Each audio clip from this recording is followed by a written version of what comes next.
Welcome, fellow treasure hunters. Today I'm hitting the Denials Flea Market in Sacramento, California, looking for items to list on my eBay store. I will share what sold along the way, and at the end, I'll put my expected profit from today's trip. We'll also discuss the part-time reseller life and the balance needed when you have a 9-to-5 job. Near the end of the video, I will show you my favorite odd item to resell that does not have a high sell-through but makes me good money. Let's look at some what sold.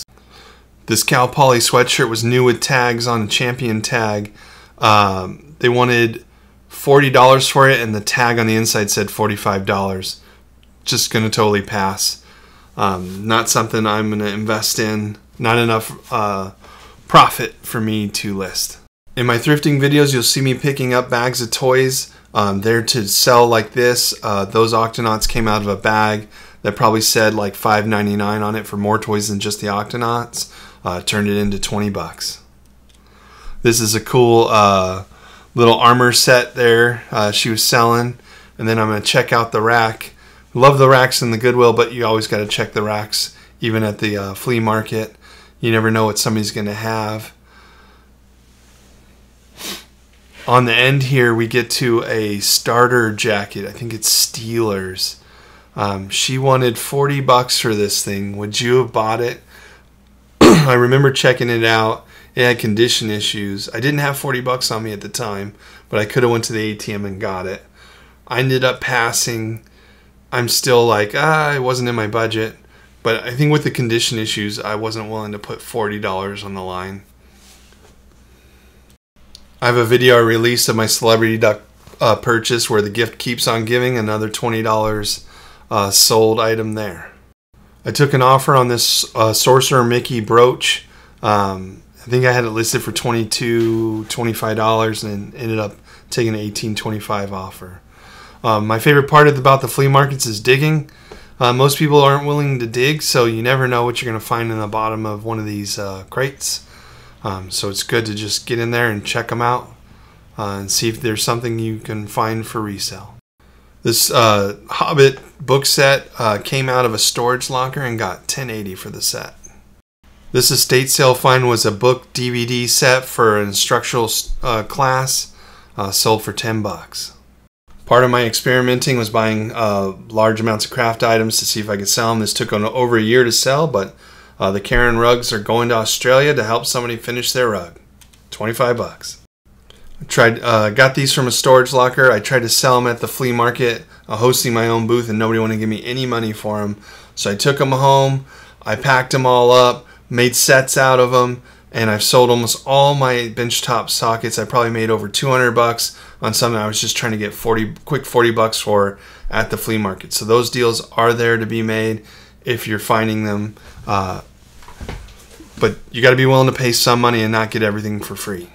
Alright, while you're watching me search and hunt for treasure, let's get into today's topic about part-time reselling. Prices are going up, and even normal jobs seem like you could be laid off at any time. The service industry got hit really hard during COVID with all the shutdowns. Reselling items to earn extra cash and to have a fail-safe way to earn money can be a prudent option. I work a 9-to-5 Monday through Friday job that requires all my attention. So I needed a side hustle that can make me money but would not impact my normal day job. Reselling became the #1 option due to being able to shut it off in vacation mode if I needed to go away for training or other work needs. The challenge of reselling is it's not easy when you're new. You have to learn every component of how to find things to resell, how to list them for resale, and how to package and ship the items. With no real one-stop shop, you end up jumping all over YouTube and other social media sites trying to piece together the how-to information you need to start this business. In the beginning, your per hour earned rate is below $1 average and may stay that way through your first year. By year 2, if you focus and you pay attention to the right information, you'll likely start to get a sense of the potential growth as you sell more and more. I started my YouTube channel to be a representative of the part-time reseller community that helps others and learn how to balance work and life with reselling. I aim to add information that helps resellers into every video while showing all parts of the process. I'm not trying to glamorize reselling. but showing you how much work it is to find items that resell on platforms like eBay. I've been reselling for almost 2 years, and I average $2,000 profit per month. That's not sales. The sales are $4,000 to $5,000. My profit's $2,000 after all other fees. You can also achieve this and more.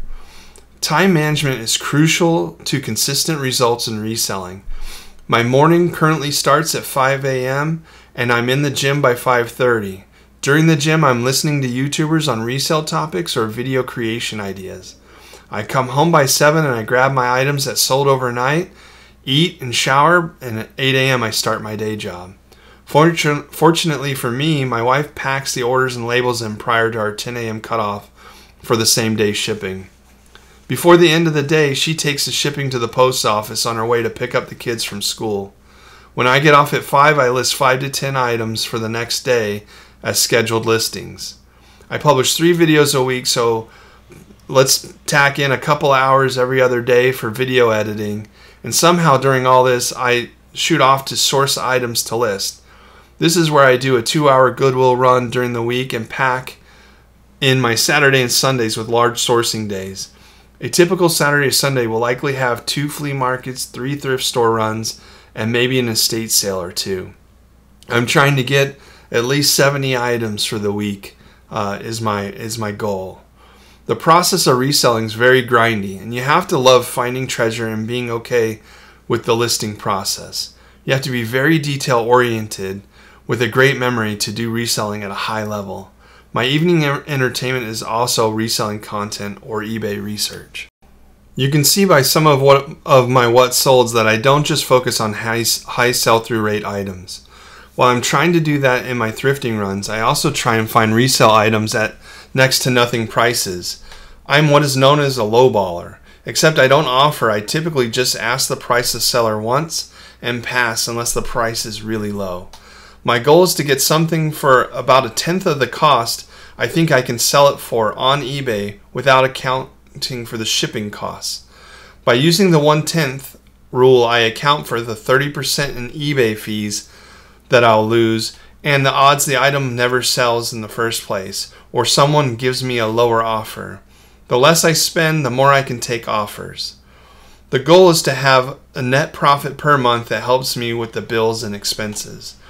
Now early on, most of this money is reinvested right back into the store to add more items. I have 2.4K items in my store right now at a listed value of $45,000. It took me over a year and a half to accumulate that. It would make my day to sell all that in 1 month and go out and find more stuff to but the reality is I picked up a bunch of low sell-through or rare items that take longer to sell. One way I get bulk inventory is by buying storage lockers. Last year I averaged 1 to 2 storage lockers per month. I list what I can on eBay and I sell the rest on Facebook Marketplace and at the flea market. Storage lockers is a lot of work and extra costs come with it, like dump fees. I prefer to cherry pick items for resale at a higher buy cost when I can. When you're new, it is okay to learn on lesser value items so your mistakes are not so big. I just don't want to see you pick up 100 low sell-through rate t-shirts and hope you make $1 profit per item over the next 10 years. If you ever have a question, the resale community is great, and you can ask in many venues like my comments in this video, ask away, or there are Facebook reseller groups. These are free reseller groups. They usually only have a few rules to participate in the group, like being a good human. If your day's not going well and you just can't do all the things, it is okay to miss a listing day or take a week off. Your mental health is first and foremost. You help yourself first before you can help others and resell as well.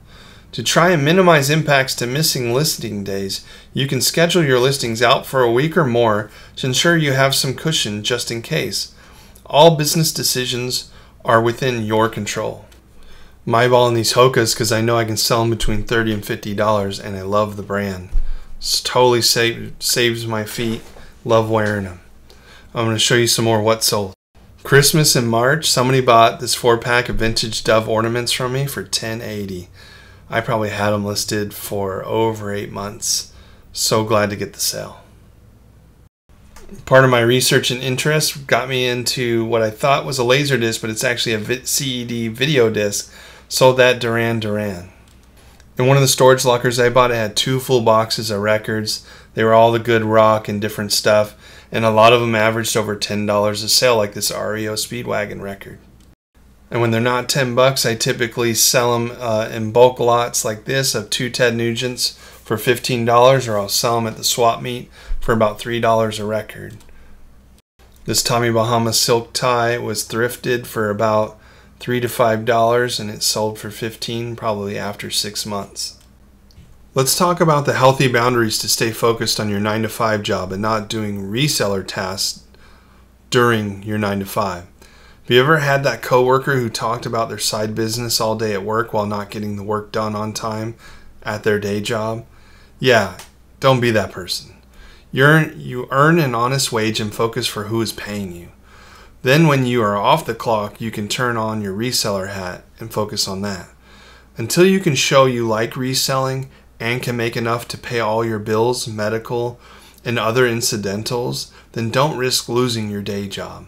If you have a spouse at home, then try and tag team some efforts, or wait till you're on break or lunch to check on your eBay account. Alright, I came up at the swap meet at this nice couple, and they're selling the silverware set. I don't know if you saw in a recent video, I sold a silverware set for $400. I had listed it for $600 and took an offer for $400. It was a full pewter set. So now my brain's like, let me look at every silverware set I see. This is plated silver set. I'm trying to find out what they want for it. It's not in the best condition, as some silverware sets are looking pristine and well put together. This one might have missing items. It's kind of thrown together. The couple didn't know how to price their item. They said they looked on eBay and it ranges between $200 and $1,000. I didn't show the video of this part, but I tried to help them figure out how to cost it. They were looking up full silver sets that are made out of silver, not silver plated. This set goes between $50 and $150 online. And they wanted, I believe they offered it to me for $50, but I passed. But these are the kind of things I'm looking out for. It would be it's a slower seller, but that silverware set, it did sell in 3 or 4 months. But I was willing to wait a year or 2 years to get closer to the like $400 mark. So keep an eye out for silverware sets. With the addition of being able to look up on eBay, Terapeak, all these different things, all the resellers who have the video games like to my right, they're all selling them for top dollar. They're at the eBay rates. They're not even half of the eBay rates. I don't get mad at that. They're just like you and me. They want to sell it for that price, but they've limited their buyers to whoever comes to this flea market and actually walks by them. So they're asking a pretty high price for the venue they're in. That's why I sell on eBay, because it gives me the most customers, so I can ask the highest price, and I just take the hit of the 30% fees. But when you're reselling here at the swap meet, it costs you the spot fee for the day or the weekend, and that's a price you got to pay per item average that you're taking off. So in the end of it, it's a wash, but I have way more customers where video games sell for me within 24 hours on eBay, especially like Mario's and different things. But I never get mad. Oh, there's the wife. She's there with me. We're just checking. So far I haven't picked up anything. I've been very disciplined. There's been no grand slams. I'm not just buying anything. I want quality, the higher sell-through, or I want quantity at a low price. And then I'll take some of the sell-through, I'll let it lower down, but I'm not there to waste my money, because if I sink $100 into stuff that takes 2 years to sell, I'd rather use that $100 now to pay off a bill and pay down interest. So really I want to buy something with 100% sell-through that sells in 90 days, so I can get more money back to pay the bill and get the next item. So that's how I'm thinking these days in a more advanced reseller mindset. But I am still willing to pick up lower sell-through rate items if the price is right and it's not terribly low. But also, if there's no sell history, I'll still sell those kind of things. I just have to have the idea or concept that the item's good enough, and that there eventually will be that one person who really thinks it's cool. So that's kind of my criteria for picking. I'm jumping between these vendors to go to another vendor over here in the white van. That's where on one of my last videos I got 3 jerseys, all for $10 a piece. They've all sold now. They sold around the $30 range each. Super stoked, hoping he has more stuff. His prices are right, so I definitely want to give him good business when I can. And so here we go. We're going to look through his stuff and see what he's got. Also, another reseller that I buy from is here at this, talking to him right now, and they're already negotiating a bulk buy where at the end of this sale, that guy's going to buy all the stuff from his sale and put it in his store. So everybody's wheeling and dealing. You just got to stop and listen and see what deals are being made.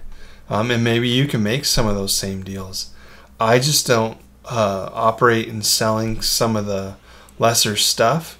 But maybe if you had a whatnot channel or whatever and people are willing to buy less desirable shirts for a lower dollar amount, maybe that's your model. I'm just not into it.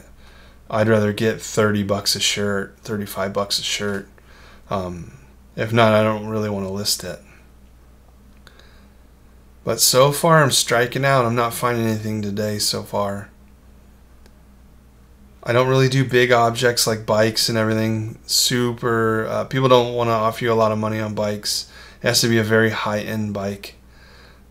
There's a lot of problems that come with it. These Nike shorts look promising. Saw a recent video where somebody sold a pair of shorts similar to this, but with an athletic team in the side of them. I didn't know if that pair was going to be actually worth reselling, so I put it back. But vintage Nike, you know, there is a market for it. I just like it to stand out a little bit more, so I can ensure it will sell.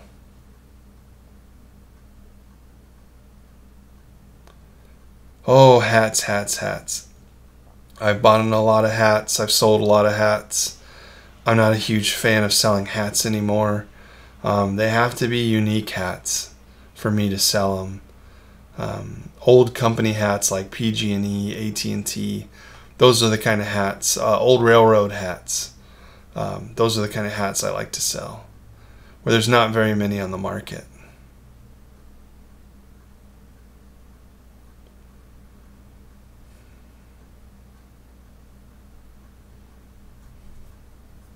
But usually what you're getting in a place like this is a lot of people buy storage lockers and they bring it here. And then a lot of people buy stuff off the people from storage lockers and they put it at their booth. So there's one guy who just buys coolers and he has a booth full of coolers. Another one has a booth full of blenders. There's all kinds of tool stations here. So you'll see me walk past people. They have tools or they have brand new products. I pass right by them. A lot of the brand new products, there are websites you can go on and buy liquidated items on auction in your local area. And people are buying them for 50 cents to $1 a piece. They're cheaper items, and some of these people are in here reselling, getting a painting for $1 or $2 and selling it for 10 or 20 bucks here. That is a good business model if you're into that. I like the hunt of finding some used old item that nobody's seen in a while. I really don't want to sell a painting nobody really wants to put on their wall. They didn't buy it in the store. Why are they going to buy it now? And I don't buy the liquidation pallets or any of that. I don't want a bunch of non-working items as well. But that's just me. That's why you'll see me walk right past those booths most of the time. Just not worth my time.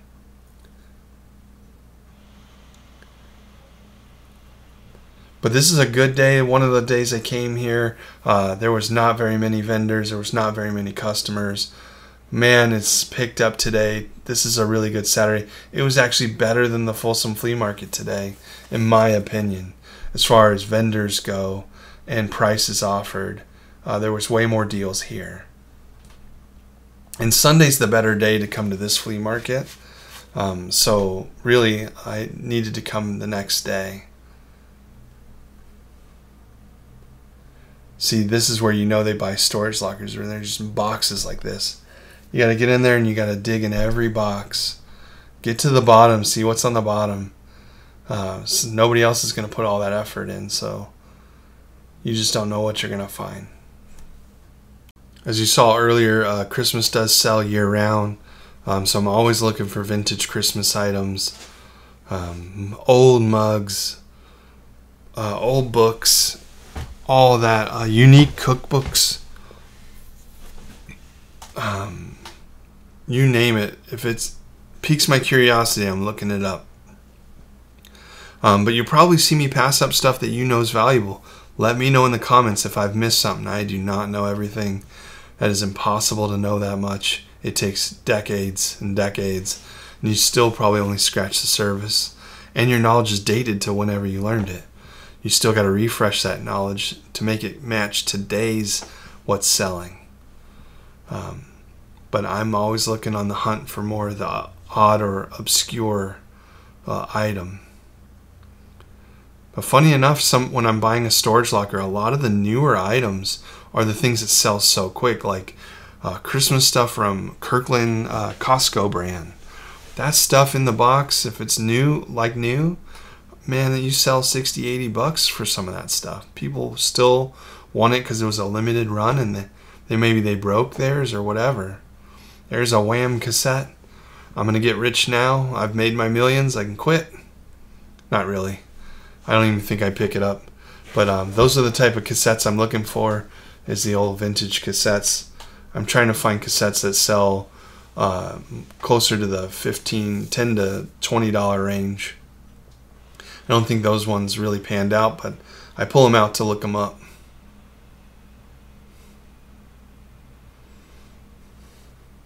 It's kind of odd sitting here talking about all of this while staring at my belly on the video, but you know, that's why we're in the gym. One day at a time, we'll see what we can do about that belly. Usually I cover it up with some what's sold. Oh look, this Star Wars Phantom Menace VHS sold, sealed. I didn't make a lot of money off it. I think I bought it for $1. But when I find sealed VHS, I tend to pick it up. It could be sealed anything really. I'll buy sealed cassettes, 8-tracks, VHS. I know somebody out there somewhere wants that, even if it is to preserve it for a museum or to put in their collection just facing out. So I will pick up stuff like that for a lower profit because I usually have no returns in the sealed department. Sometimes I don't even think the sellers have gone through this, so that's why you'll see me digging and opening things up, because you never know what you're going to find at the bottom. I found a candle, a pair of knockoff Levi's with some horrible stitching on it. But people aren't willing to dig to the bottom, so you got to.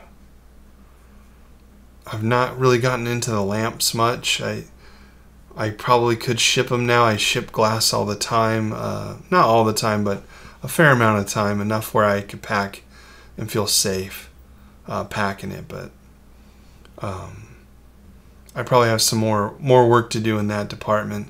But also part of the reselling thing is how much storage space do you have to put all this stuff in? You need a good storage system and where to put it. I've overtaken my garage and put racks in there. So all 2,400 items are in my personal garage with my personal stuff in some of the segments of the garage for like my holiday decorations, my tools, right? So that is my limiting factor. I had a storage locker at one point, but I was paying $300 a month for a storage locker. So that meant I had to sell out of that $2,000 profit. I was losing $300 of it every month. And I really wasn't filling it up because I'm part-time. So I knew I had to get rid of that and just fixate on getting items that fit in my garage so that I can make more money net per month profit and reduce my fees down. So I like picking up smaller items that don't take up a lot of space, that are easy to organize, easy to pick up, to resell. So jeans, clothing, pins, mugs, you name it, I probably have sourced it, but I try to keep them all smaller, more compact.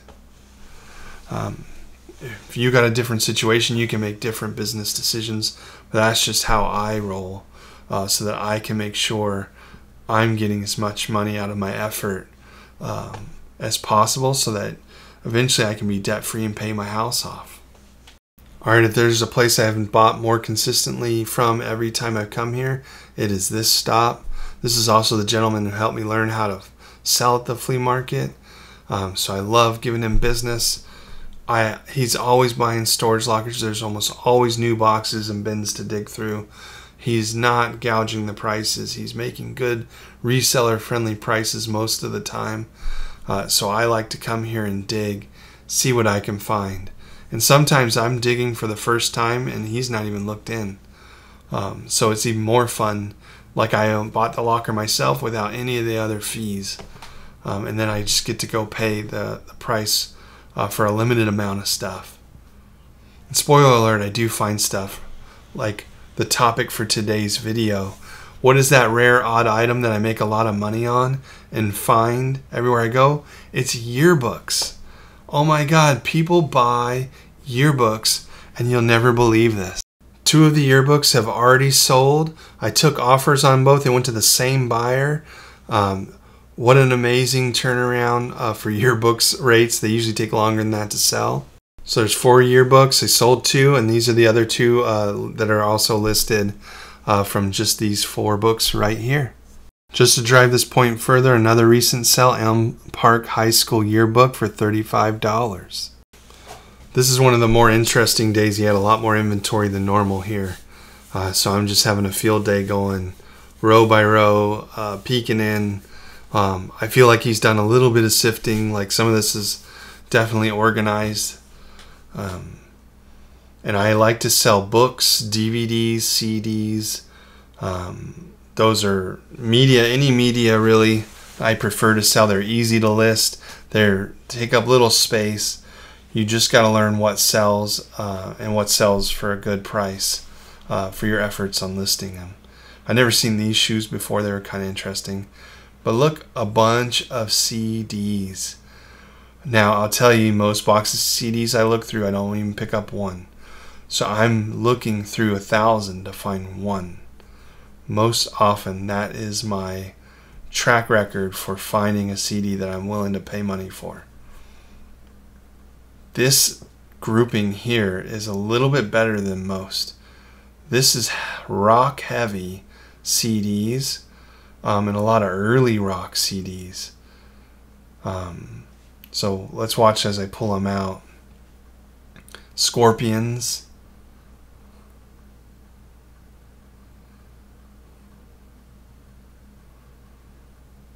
And when I pull them out, I don't know if they resell well yet. I'm just pulling out the ones that look more rare, that aren't mass produced, that there's definitely a buyer base out there for.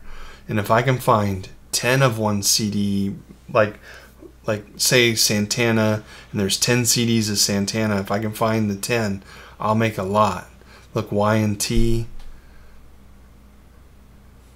Pink Floyd, Skid Row, Slaughter. I mean, this is not a collection I see every day. I haven't looked all these up before, so I'm putting them to the side. I'm going to look them up. I'm definitely You've seen me go through the whole flea market. I haven't found a thing. I'm looking for inventory. I finally found somewhere where, and this is stuff where my wife doesn't like to list the clothes, so finding CDs, she'll list those. That means I don't have to do it. So I'm super happy to find something that I can potentially list. Kiss. There's a lot of Kiss stuff that's worth money. There's a huge fan base. So if you find some of their rarer stuff, they do sell for good money. So I'm going to start sharing a little bit about what I listed so that you can start to see what I did pick up. Just because they're low dollar doesn't mean that they're not worth selling if you can pair them up and get a $20 or $30 lot going. Buyers do want to get 2 or 3 albums at the same time and save on those shipping fees. Unfortunately, most of the Kiss albums that I found were not in, the CDs weren't in there, but this one was, and it sold for, I have it listed for $5.99. Found this Warrant CD, selling it for $5. Typically I won't pick this up, but for whatever reason I looked and the first listing I saw was like $20, and I must have filtered or had it on my high to low. So some reason I saw that one sold, but the average selling price is around $5. This Scorpion CD is listed for $5.99. Same thing, I think I had it filtered wrong. I might not have picked it up, but you know, $6 sale is all right if you're selling in bulk. You know, you get a lot of them. This Skid Row, listed it for $4.99. Found these 2 Slaughter CDs, got it listed for $12.99. Will probably take an offer around the $10 range. Found this Winger CD first edition with a bonus track, selling it for $5.99. I found 2 Y&T albums, but I listed them independently because their sale price is so high that I wanted to list them on their own. I think I can get more money that way. Here's that second Y&T album in Rock We Trust, $14.99. Hopefully I get the sell on these pretty soon. And my favorite thing to share is when I already have something sold from what I've already bought. Those 3 Pink Floyd CDs sold for $13. So now you're probably asking, what did I pay for all the CDs and the 4 yearbooks? He asked for $15 and I paid the $15. Already tripled my money, and I haven't sold even half of the items yet. So now I want to get into what I'm going to potentially make from today's pickup. Alright, so evaluating what I sold, expect to sell it for, or already have sold it for, I expect to get $233.89. Take out the 30% eBay fees at $70.17. My total buy cost was $15, so my potential profit is $148.72. I was here less than an hour. I would say this is a good day. I was hoping to find way more, but some days you just got to get what you get and not throw a fit. Until next time, keep grinding, keep researching, have fun, and most importantly, be kind.